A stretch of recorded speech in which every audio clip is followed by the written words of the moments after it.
Hello दोस्तों, मैं अमन और आपके यूट्यूब चैनल एजुकेशन हब में आपका स्वागत करता हूं। तो आज हम पढ़ने वाले हैं देशांतर रेखाओं के बारे में। आज हम पढ़ने वाले हैं देशांतर रेखाओं के बारे में, जो कि हमारा दूसरा चैप्टर है।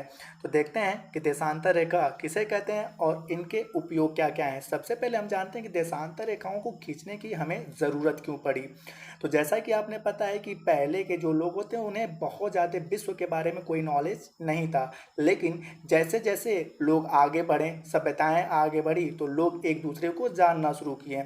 लेकिन उस समय सबसे बड़ी प्रॉब्लम थी कि पृथ्वी गोल है और एक सूर्य होने के कारण पृथ्वी के पूरे भाग में उजाला नहीं हो सकता। तो ये तो सभी को पता है कि यदि पृथ्वी के एक भाग में उजाला है तो दूसरे भाग में अंधेरा होगा, यदि एक भाग में दिन है तो दूसरे भाग में रात होगी। लेकिन ये नॉलेज बाकी लोगों को नहीं था कि कहाँ पे दिन होगा, कहाँ पे रात होगी, तो जिसके कारण प्राचीन काल में हमें व्यापार करने में काफ़ी दिक्कतें आती थी। और इन्हीं सारे परेशानियों से निपटने के लिए पृथ्वी पर देशांतर रेखाओं का निर्धारण किया गया। जैसा कि आपको बताया जा चुका है कि अक्षांश और देशांतर रेखाएं पृथ्वी पर एक काल्पनिक रेखा है। अक्षांश और देशांतर रेखाएं पृथ्वी पर एक काल्पनिक रेखा है, जिससे हम समय का, विभिन्न देशों के समय का निर्धारण देशांतर रेखाओं से करते हैं, तथा विभिन्न देशों के स्थितियों तथा पृथ्वी पे कटिबंधों का, मौसमों का निर्धारण हम अक्षांश रेखाओं से करते हैं।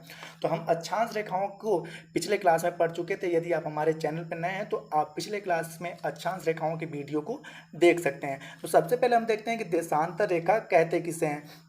तो देशांतर रेखा वह रेखा जो उत्तरी ध्रुव को दक्षिणी ध्रुव से मिलाती है। वह रेखा जो उत्तरी ध्रुव को दक्षिणी ध्रुव से मिलाती है। जैसा कि मैंने आपको पिछले क्लास में बता रखा था कि पृथ्वी के बीचों बीच एक रेखा जो पृथ्वी को दो बराबर उत्तर और दक्षिणी गोलार्ध में बांटती है, उसे हम लोग भूमध्य रेखा कहते हैं। तो वही चीज़ मैं कह रहा हूँ कि वह रेखा जो उत्तरी गोलार्ध को दक्षिणी गोलार्ध से मिलाती है, वह रेखा जो उत्तरी गोलार्ध को दक्षिणी गोलार्ध से मिलाती है, उसे हम देशांतर रेखा के नाम से जानते हैं। तो अब आगे बढ़ते हैं कि पृथ्वी पर कुल देशांतर रेखाओं की संख्या कितनी है। पृथ्वी पर कुल देशांतर रेखाओं की संख्या कितनी है। तो आपने पता होगा पृथ्वी लगभग गोल है, और मैथ के बारे में आपको बेसिक नॉलेज तो होगा ही कि एक वृत्त, एक गोल जो एक वृत्त होता है वह 360 डिग्री का एंगल बनाता है। तो पृथ्वी भी लगभग गोल है। तो पृथ्वी पे कुल 360 देशांतर रेखाएं खींची गई। अब यहाँ पे ये 360 देशांतर रेखाओं में ऐसा नहीं है कि 0 1 2 फिर उसके बाद 3 31 ऐसे करके कोई रेखाएं खींची गई। यहाँ पे जो पृथ्वी के बीचों बीच जो रेखा गुजरी उसे हम लोग 0 डिग्री, जिसे हम लोग प्रधान यामोत्तर रेखा, जिसको हम लोग GMT, green which mean time के नाम से भी जानते हैं। कई बार हमारे एग्जाम में पूछा जाता है कि भारत का IST जो इंडियन स्टैंडर्ड टाइम है GMT से कितना आगे है। आगे हम लोग पढ़ेंगे। तो 0 डिग्री देशांतर रेखा को हम लोग प्रधान यामोत्तर रेखा या ग्रीन विच मीन टाइम के नाम से जानते हैं। तो यहाँ पे 0 डिग्री के पूर्व से रेखाएं खींचना शुरू की गई, और 1 2 3 4 5 ऐसे करते करते जस्ट 0 डिग्री के अपोजिट जो रेखा आया उसे 180 डिग्री। अब ऐसा नहीं था कि 180 के बाद 181 182 किया गया, नहीं, फिर 0 डिग्री के बाएं से हमने रेखाएं खींचना शुरू किया, और जस्ट वह रेखा 179 तक खींची गई, क्योंकि 179 के बाद पुनः वह 180वां रेखा हमें मिल गया। तो इस तरह से पृथ्वी पर 179 प्लस 0 प्लस 180, तो कुल देशांतर रेखाओं की संख्या होती है 360। तो यहाँ से हमें दो रेखाएं पता चली, एक आपका 0 डिग्री और एक होता है 180 डिग्री। तो 0 डिग्री को हम लोग GMT, green which mean time के नाम से जानते हैं, प्रधान यामोत्तर रेखा के नाम से जानते हैं, जिससे कि पूरे विश्व के देशों के समय का निर्धारण होता है। और जो आपकी 180 डिग्री देशांतर रेखा है, उसके द्वारा हम पूरे विश्व में समय का, तिथियों का निर्धारण करते हैं। तो यहाँ पे 180 डिग्री देशांतर रेखा को हम लोग अंतरराष्ट्रीय तिथि रेखा कहते हैं, और 0 डिग्री को हम लोग प्रधान यामोत्तर रेखा के नाम से जानते हैं। यहाँ पे तो ये चीज़ें हो गई थी। अब ये चीज़ें कही गई कि विभिन्न सारे देशों का, क्योंकि GMT से ही केवल सभी देशों के समयों का निर्धारण नहीं किया जा सकता है, तो वहाँ की कमेटी ने कहा कि जिस देश के वहाँ की कमेटी ने कहा कि जो देशांतर रेखा किसी देश के बीचों बीच से होकर गुजरेगी, जो देशांतर रेखा किसी देश के बीचों बीच होकर गुजरेगी वही उस देश का स्थानीय समय होगा। जो देशांतर रेखा जिस देश के बीचों बीच से होकर गुजरेगी वही उस देश का स्थानीय समय होगा। तो अब यहाँ पे बात करते हैं कि स्थानीय समय के बारे में। तो जैसा कि आपने पता है भारत का देशांतर विस्तार जो है आपका 68 डिग्री 7 मिनट पूर्वी देशांतर से लेकर 68 डिग्री 7 मिनट पूर्वी देशांतर से लेकर 97 डिग्री 2 5 मिनट पूर्वी देशांतर तक है। और 68 डिग्री और 97 डिग्री के बीचों बीच होकर गुजरता था 82.5 डिग्री पूर्वी देशांतर रेखा। 82.5 डिग्री पूर्वी देशांतर रेखा जो भारत के बीचों बीच से होकर गुजरता था। और यहाँ पर इसे ही हम लोग 82.5 डिग्री को ही IST इंडियन स्टैंडर्ड टाइम के नाम से जानते हैं, इंडियन स्टैंडर्ड टाइम।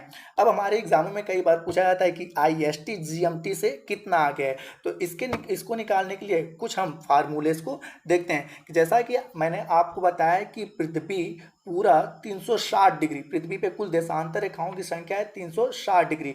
तो पृथ्वी की अक्षीय चाल आपने पढ़ा होगा, पृथ्वी अपने अक्ष पे एक चक्कर पूरा करने में लगभग 24 घंटे का समय लेती है। मैं अक्षीय चाल की बात कर रहा हूँ, न कि कक्षीय चाल की। पृथ्वी की कक्षीय चाल पूरा करने में, एक कक्षीय चाल पूरा करने में लगभग 365 दिन लगते हैं और अक्षीय चाल पूरा करने में लगभग 24 घंटे लगते हैं। तो पृथ्वी अपनी अक्षीय चाल को लगभग 24 घंटे में पूरा करती है। मतलब पृथ्वी 360 डिग्री घूमने में 24 घंटे लेती है। तो पृथ्वी एक घंटे में कितनी डिग्री घूमेगी, तो हम क्या करेंगे 360 से 24 को मल्टीप्लाई करेंगे। 360 को 4 से मल्टीप्लाई नहीं, डिवाइड करेंगे। तो यहाँ पे आएगा कि पृथ्वी एक घंटे में 15 देशांतर घूमती है। तो यदि पृथ्वी एक घंटे में 15 देशांतर घूमती है तो एक देशांतर को पार करने में कितना समय लगता है, तो हम निकालेंगे कि एक घंटे में होते हैं 60 मिनट और 60 मिनट को 15 से डिवाइड करेंगे तो हमारे यहाँ पे आएगा 4। 60 मिनट को 15 से डिवाइड करेंगे तो आएगा 4। तो पृथ्वी एक देशांतर को पार करने में 4 मिनट का समय लेती है। तो यहाँ से तो पता चला कि पृथ्वी एक देशांतर को पार करने में 4 मिनट का समय लेती है, 15 देशांतर को पार करने में 1 घंटे का समय लेती है तथा 360 देशांतर को पार करने में 24 घंटे का समय लेती है। लेकिन अब यहाँ पे किस प्रकार से निर्धारण किया जाए कि किसका समय आगे होगा और किसका समय पीछे होगा। तो जैसा कि आपने पता होगा कि पृथ्वी अपने अक्ष पे पश्चिम से पूर्व की ओर घूमती है। पृथ्वी अपने अक्ष पे पश्चिम से पूर्व की ओर घूमती है। तो यहाँ पे कहा गया कि 0 डिग्री GMT से जो देश जितना पूर्व में होगा, जो देश जितना पूर्व में होगा उसका समय उतना आगे, तथा GMT से जो देश जितना पश्चिम में होगा उसका समय उतना पीछे होगा। तो जैसा कि मैंने आपको बता रखा है कि भारत 68 डिग्री 7 मिनट पूर्वी देशांतर 68 डिग्री 7 मिनट पूर्वी देशांतर से लेकर 97 डिग्री 2 5 मिनट पूर्वी देशांतर में स्थित है। तो जैसा आपने पता है हम पूर्वी देशांतर में स्थित है, इसीलिए हमारा समय GMT से आगे होगा। अब वह कितना आगे होगा उसको हम लोग देखते हैं। तो जैसा कि मैंने बताया था आपको कि पृथ्वी को एक देशांतर पार करने में 4 मिनट का समय लगता है। तो 82.5 देशांतर पार करने में 82.5 को हम 4 से जब मल्टीप्लाई करते हैं तो वहाँ पे आता है आपका 330 मिनट। तो आपने जैसा पता है कि 5 घंटे में 300 मिनट और आधे घंटे, तो लगभग 5.5 घंटे हमारे आते हैं। तो फिर आपका भारत का IST GMT से कितना आगे होगा, तो आपका 5.5 घंटे आगे होंगे। अब अगला क्वेश्चन ये पूछा था कि भारत का मानक समय कहाँ से लिया गया है। तो भारत का मानक समय इलाहाबाद के नैनी से लिया गया है। लेकिन प्रेजेंट टाइम में कई सारे क्वेश्चनों में मैंने देखा कि इलाहाबाद के नैनी के साथ साथ आपके ऑप्शन में मिर्ज़ापुर भी दिया हुआ है। तो यदि आपके ऑप्शन में इलाहाबाद का नैनी तथा मिर्ज़ापुर दोनों थे तो हमारे लिए सबसे अच्छा ऑप्शन है मिर्ज़ापुर। यदि मिर्ज़ापुर हमारे ऑप्शन में नहीं मिलता है तो हम इलाहाबाद का नैनी करेंगे। अगला क्वेश्चन कई बार यहाँ से पूछता है कि भारत का जो जो IST है, इंडियन स्टैंडर्ड टाइम, वह कुल कितने राज्यों से होकर गुजरता है?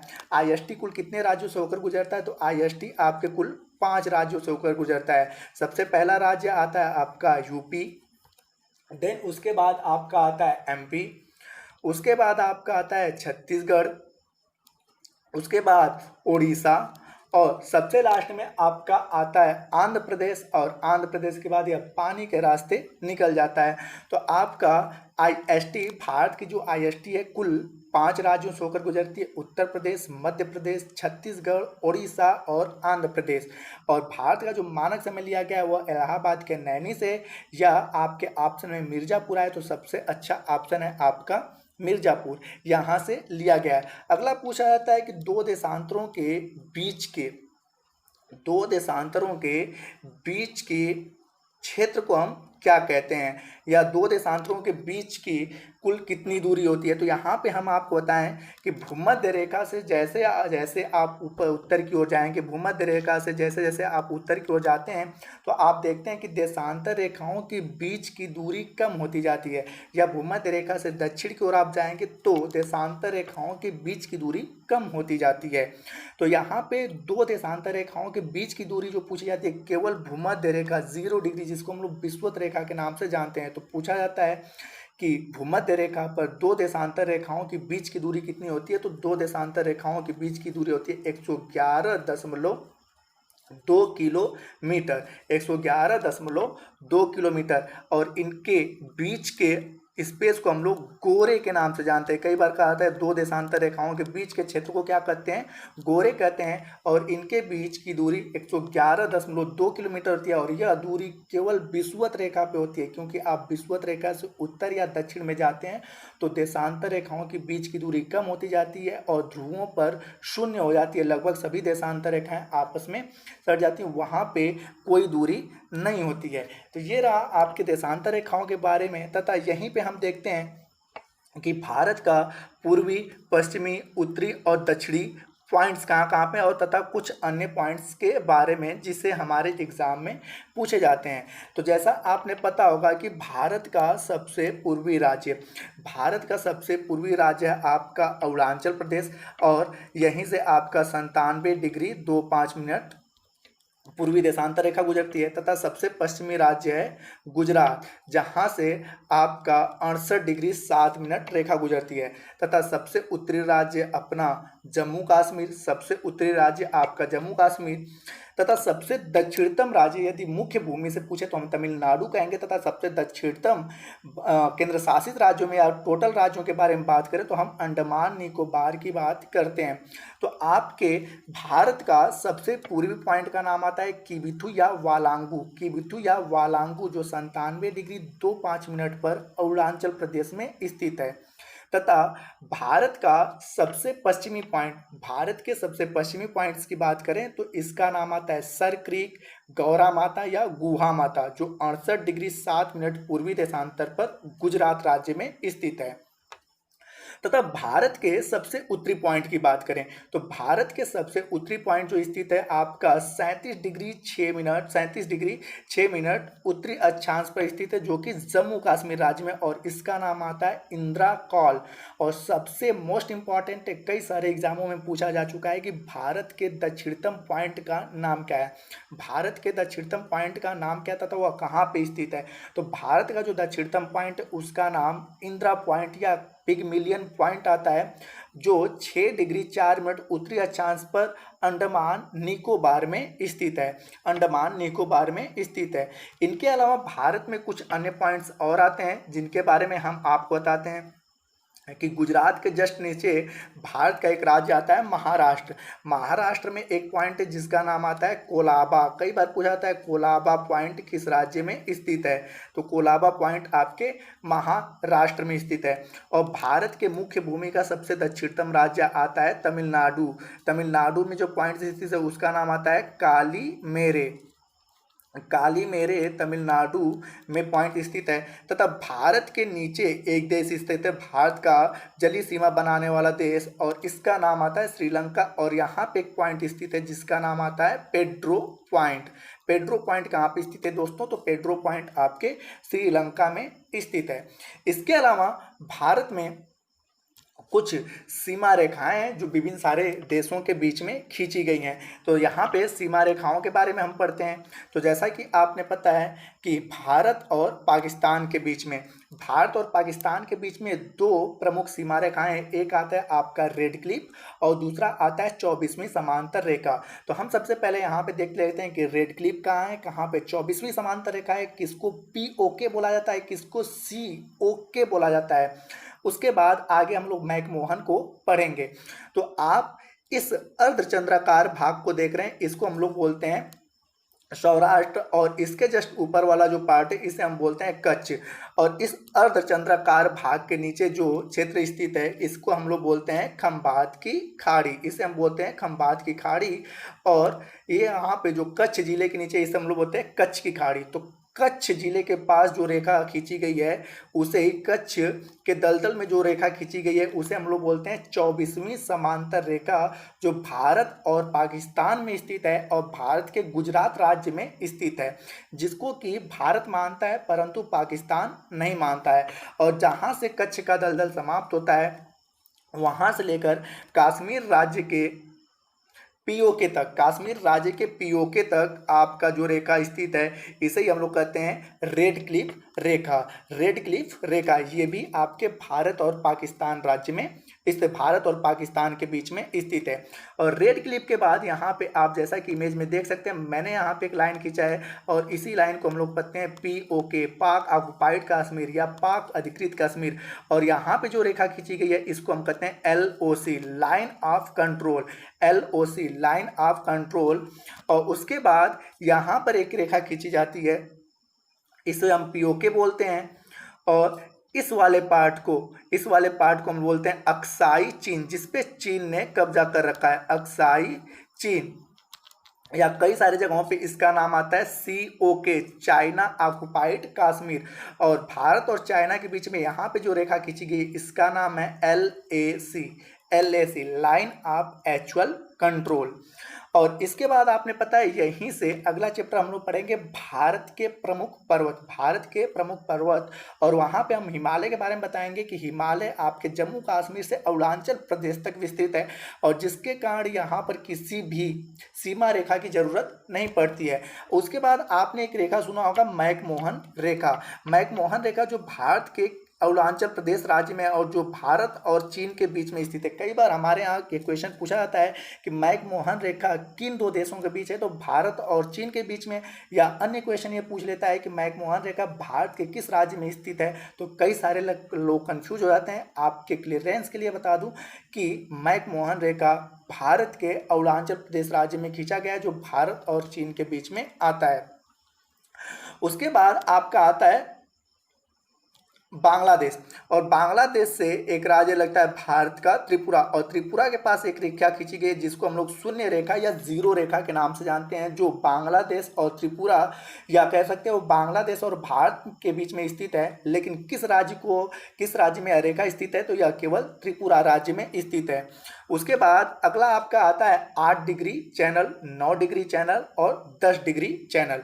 8 डिग्री चैनल, 9 डिग्री चैनल और 10 डिग्री चैनल। तो 8 डिग्री चैनल आपका स्थित है, आपका 8 डिग्री चैनल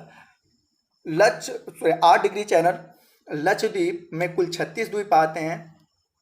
और इन 36 द्वीप में भारत में आपको पता है एशिया महाद्वीप का सबसे छोटा देश, एशिया महाद्वीप का सबसे छोटा देश आपका आता है मालदीव, जो कि लक्षद्वीप के नीचे स्थित है, जो कि अरब सागर में स्थित है। तो मालदीव के लक्षद्वीप का जो सबसे दक्षिणतम द्वीप है जिसका नाम आता है आपका मिनिकॉय, लक्षद्वीप का सबसे दक्षिणतम द्वीप है मिनिकॉय। और मिनिकॉय और मालदीव के बीच में जो रेखा स्थित है उसे हम कहते हैं 8 डिग्री चैनल। अब यहाँ पे ये चैनल किसे कहते हैं, कई बार लोग चैनल में कंफ्यूज होते हैं, चैनल किसे कहते हैं। तो दो पर्वतों के बीच सकरे मार्ग को, दो पर्वतों के बीच सकरे मार्ग को हम चैनल कहते हैं। तो 8 डिग्री चैनल मिनिकॉय को मालदीव से अलग करती है तथा 9 डिग्री चैनल लक्षद्वीप को मिनिकॉय से अलग करती है। 9 डिग्री चैनल लक्षद्वीप को मिनिकॉय से अलग करती है। तथा अगला आता है 10 डिग्री चैनल। तो 10 डिग्री चैनल आपका अंडमान को निकोबार से अलग करती है, अंडमान को निकोबार से अलग करती है। अगला कई बार दोस्तों आपने पढ़ा होगा ग्रेट चैनल, ग्रेट चैनल जो कि इंदिरा पॉइंट को इंडोनेशिया से अलग करती है, इंदिरा पॉइंट को इंडोनेशिया से अलग करती है, जिसका नाम आता है आपका ग्रेट चैनल। तो ये रहा आपको कुछ बेसिक जानकारियां भारत के बारे में। कुछ अन्य विविधता है कि भारत का क्षेत्रफल कितना है, उत्तर से दक्षिण की लंबाई कितनी है, पूर्व से पश्चिम की लंबाई कितनी है, ये सारे इस नोट्स में आपके दिए गए हैं। यदि आप इस नोट्स को प्राप्त करना चाहते हैं तो हम अपने वीडियो के एंड में डिस्क्रिप्शन में अपने टेलीग्राम चैनल का लिंक दे रहे हैं, आप हमारे टेलीग्राम चैनल से जुड़ सकते हैं और इस नोट्स को प्राप्त कर सकते हैं। हम अगले वीडियो में देखेंगे कि देशांतर रेखाओं से क्या क्या क्वेश्चन पूछे गए हैं और उससे संबंधित एमसीक्यू को हम सॉल्व